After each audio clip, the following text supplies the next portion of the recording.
ద్వారా రాష్ట్ర ప్రజానికానికి ప్రత్యేకంగా రైతాంగ ప్రజలకు నమస్కారాలు. ఎవరైనా పదే పదే వక్రీకరించినంత మాత్రాన చరిత్ర వాస్తవాలు నేను దాచిపెట్టలేదు, మరవదు కూడా.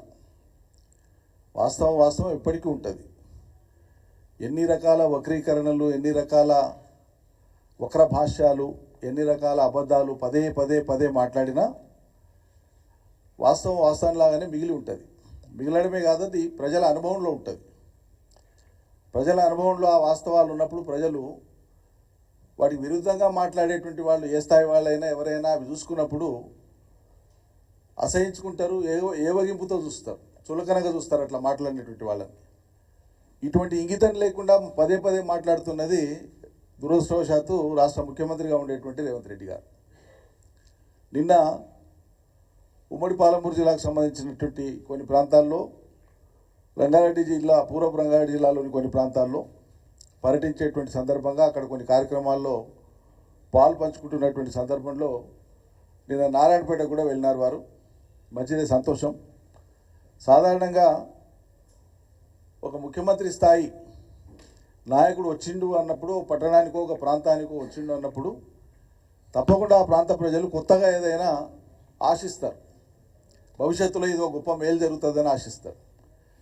కానీ మహానుభావుడైన పోయిన ప్రతి వేదిక మీద కేసీఆర్ను తిట్టడమో, పోయిన ప్రభుత్వాన్ని తిట్టడమో, ఆ 10 ఏళ్ల పాలన ఏమీ జరగలేదనేటువంటి ఒక అబద్ధాన్ని విషప్రయోగంలాగా మాట్లాడుతూ పోవడం అనేది అలవాటైపోయింది.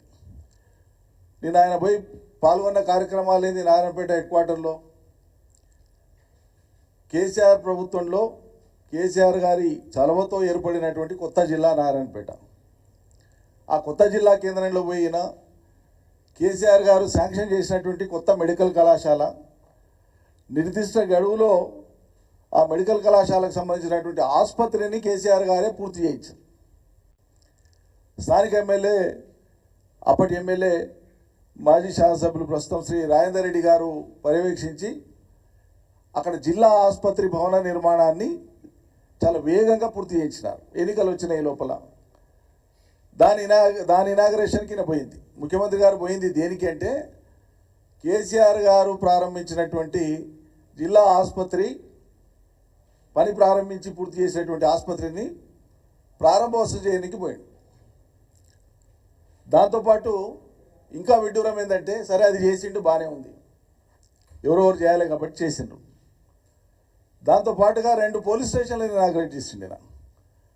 ఒకటి ధనవాడ పోలీస్ స్టేషను, ఇంకొకటి టౌన్లోనే మరో పోలీస్ స్టేషన్. ఈ 2 పోలీస్ స్టేషన్ల యొక్క భవనాలు శాంక్షను, నిర్మాణం కేసీఆర్ సర్కార్లో పూర్తయింది. రాజేందర్ రెడ్డి గారే పూర్తి చేయించారు. ఇంకా విచిత్రం ఏంటంటే, ఆ పోలీస్ స్టేషన్లు, ధనవాడ పోలీస్ స్టేషను 10 నెలలుగా పోలీస్ స్టేషన్ నడుస్తుంది. ఆల్రెడీ 10 నెలలుగా కేసీఆర్ సర్కార్లో పని పూర్తయినటువంటి పోలీస్ స్టేషన్ను ఇక్కడి నుంచి ముఖ్యమంత్రి పోయి ఆడ ప్రారంభోత్సవం చేయాలండి. ఇదా చర్చకు రండి అని 10 సార్లు మాట్లాడతారు. నువ్వు పోయి కూర్చొని ఇనాగరేట్ చేసినటువంటి ఆ భవనాలే చర్చిస్తున్నాయి. నువ్వేం చేసిన పని, అంతకు మించిన చర్చ కావాలా? నాకు అర్థం కాదు. సిగ్గనిపించాలి కదా.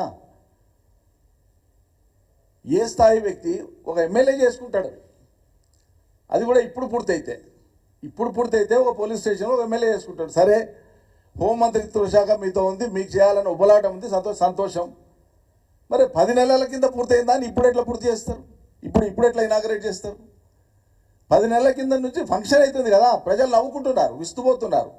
అది పోలీస్ స్టేషన్ నడుస్తుంది, దీన్ని వచ్చి ఇనాగరేషన్ చేయడం ఏందా బాబు అని. వీరికి తెలిసినటువంటి అభివృద్ధి నమూనాకి ఇటువంటిది.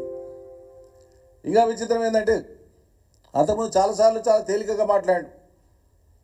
కేసీఆర్ జిమ్మేదారు లేకుండా ఇష్టమంటులు జిల్లాలు చేసిండు, అది ఇదని డుమ్డామని ఈ మధ్యలో ఆపిండు ఆ టాకును. ఆ మధ్యలో మాట్లాడాడు. కొత్త జిల్లాలు 5 జిల్లాలు వచ్చినందుకే కదా 5 మెడికల్ కళాశాలలు వచ్చినాయి, 5 ఆసుపత్రులు వచ్చినాయి, వేల మంది పిల్లలకు చదువుకునే అవకాశం వచ్చింది. అన్నింటికి మించి ఈయన మెడికల్ కళాశాల విద్యార్థులతో మాట్లాడేటప్పుడు ఒక అమ్మాయి పేరు సత్యజ్యోతి, అమ్మాయి నల్గొండ జిల్లా వాసి. అమ్మాయి అక్కడ చదువుకుంటుంది, అడ్మిషన్ వచ్చింది, మెరిట్లో వచ్చింది అమ్మాయికి. ఆ అమ్మాయి అన్నది మాట్లాడేటప్పుడు మేము చాలా సంతోషంగా ఉన్నాం సార్, తెలంగాణ రాష్ట్రం వచ్చింది కాబట్టి, ఇక్కడ కొత్త జిల్లా ఏర్పడింది కాబట్టి, ఆ కొత్త జిల్లాలో కొత్త మెడికల్ కాలేజ్ వచ్చింది కాబట్టి నాలాంటి పేద గిరిజన అమ్మాయికి ఒక సీట్ వచ్చింది ఇక్కడ అని చెప్పింది. నీవు ఆశించినటువంటి చర్చ నువ్వు కేసీఆర్తో చేద్దామనేటువంటి చర్చ ఆ పోలీస్ స్టేషన్ చేసింది, ఆ ఆసుపత్రి చేసింది, ఆ సత్యజ్యోతి చేసింది. ఇక అంతకు మించిన జవాబులు నీకు అక్కర్లేదు మహానుభావ. అరే ఎన్ని అబద్ధాలని నాకు అర్థం కాదు. ఆ స్థితిలో ఆ స్థాయిలో ఉండేటువంటి వ్యక్తికి ఏ రకంగా అవకాశం అన్నా రానియండి, వచ్చింది. ఎంత ఉందాగా మాట్లాడాలి, ఏం మాటలు అవి నాకు అర్థం కాదు. ఆ గతమంతా మొత్తం ఏదో కేసీఆర్ మొత్తం ధ్వంసం చేసినట్లు ఈయన వచ్చి నిర్మాణానికి పూనుకున్నట్టు మాట్లాడు.